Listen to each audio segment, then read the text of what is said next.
How do you manage collecting shoes, go about doing it in a manageable way? You have 30 plus pairs of shoes, you only have 2 feet, 7 days a week. Do you wear dress shoes all 7 days a week? How do you wear them? How do you enjoy them? What does even enjoying them mean to you? These are all questions I don't have the answers to for myself, much less for any of you, but at least share my opinion on it as I walk through my own collection, kind of share just how it's laid out, some of the other things I've ended up collecting as a result of collecting shoes. Quick background here. So this all started not by accident. It started because I was unhappy with the pair of shoes that I got from a department store. It didn't meet my expectations. I went ahead and I got another pair. That didn't meet my expectations, and I just kind of went off the rails of like, shoes can't be like this. There's got to be a better option, and I'm effing determined to figure out what it is. Kirby Allison at the time was a very, very valuable channel. Taught me about shoe shining, taught me about what Goodyear welded shoes were and what they are, and I got a pair of Allen Edmonds. Got 2 pairs of Allen Edmonds.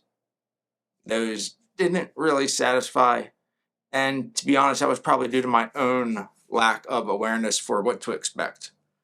Either way, I then continued to explore. I actually talked with Kirby Allison, and he suggested Justin Fitzpatrick. So I called that store, and I actually talked to Justin. That conversation went really well. Couldn't believe I was actually talking to the guy who was the owner of the business. Got my first pair from Justin Fitzpatrick. Basically, I just immersed myself in everything menswear, traditional footwear, got to know a bunch of different people, a lot of other folks in the community, just like myself. They were just extremely passionate about like footwear. It was collecting nice, traditionally made things where there is a balance of form, craftsmanship of making something, but making it so that every ounce of it is purely functional. And in a little bit, when I talk about some of the other things that I collect, you're going to see a very close tie in form and function, craftsmanship, and 100% functional. That is something that's really attractive, at least to me, when it comes to investing in something that should last you a very long time. I really began to refine both the fit of what I knew was comfortable, as well as the style that I was really comfortable with. And then I kind of started going up that ladder, kind of like the Apple ladder. When you go into an Apple store, you're like, I'm going to get the base level iPad.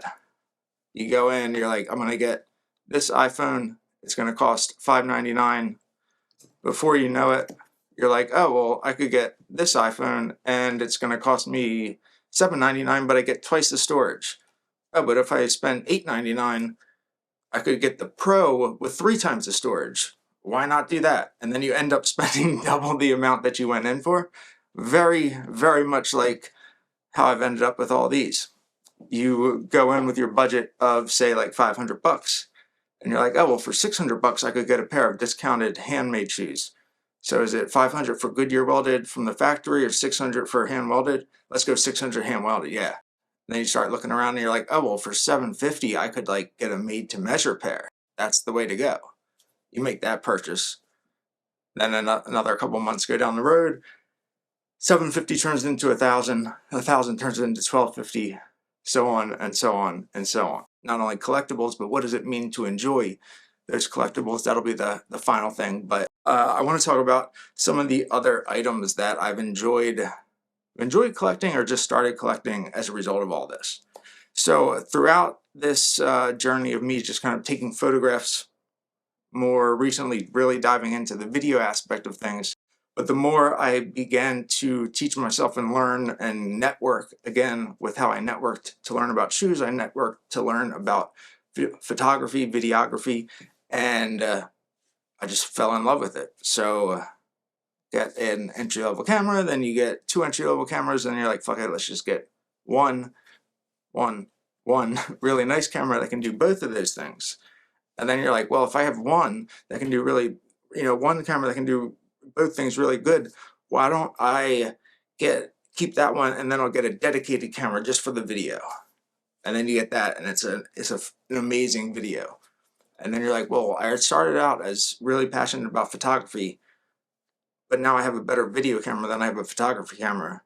So let's trade in that hybrid and get a powerful photography camera. So now you have no compromises, the best video and the best photography camera. You can see where this is going. I've got way more than I need, and I'm starting to scale some of those things back. As I scale those things back, both in the footwear, in the camera, in the audio, there's a few things that come to mind, and this is where enjoying these items really come into play. There's a few things that, for me, make them enjoyable. Number one, you got to use it. If I have a camera like this and I'm not using it, what's the point? I want to actually go out and use that thing, take pictures. I want there to be pictures all over this camera because that's the whole point of it. Same thing when it ties back to the shoes. The reason that I prefer the handmade route, the artisanal handmade route, is much like why I've started to appreciate this type of camera over the type of camera that I'm recording on. Leica versus Sony. So Sony can honestly do it all. Extremely sharp images, some of the best performing modern technology that's out there. Leica, on the other hand, this is like a solid brass camera. Everything that's in here is there for a functional purpose. Like a hand-welded shoe, like a handmade shoe, there's not that many frills on there or decorative welting.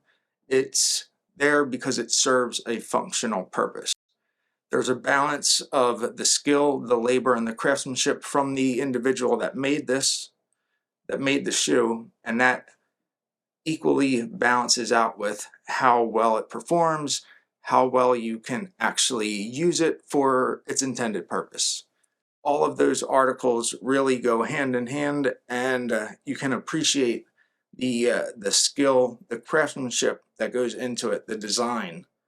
And then once you get it, how all of those elements actually perform, hold up over time, and uniquely patina or age into kind of a version of its own, and its own that belongs to you based off all those experiences that you've had in it, with it, or for years to come. But definitely appreciate you guys kind of humoring me throughout this video.